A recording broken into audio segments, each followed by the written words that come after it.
Hello, how are you? I just wanted to touch base with you about something that the Lord's been speaking to me a lot about, and that is the fire of His love. I know that it sounds crazy. I know that most people don't understand it, but just recently God has been speaking to me so clearly about it, and about how the fire of His love empowers us to live our lives to the fullest. His love empowers us. And He's been speaking to me out of 1 Corinthians 13, of course, where it talks about how patient and kind and long-suffering love is. But really, the fire of His love comes when we invite His love to come. And what it does is that it changes us for the good. It changes us from the inside out. It brings healing and restoration. And some people have thought, don't ask for the fire because the fire brings judgment. What we need to understand is that the fire of God's love brings love to us, but brings judgment to the enemy.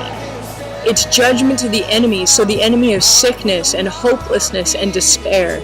But God's love brings wholeness and healing to us. Another thing the Lord has been talking to me about is about how He has called us, His church, to not only be filled with hope, but the knowledge of His will. And Proverbs 20 verse 5 says that the purposes of a man's heart are a deep water, but a man of understanding draws them out. And it's time for us to be people of understanding, that we would draw out the purposes of God, that we would draw out the purposes in our own hearts, that God has laid in our hearts for such a time as this, in this hour.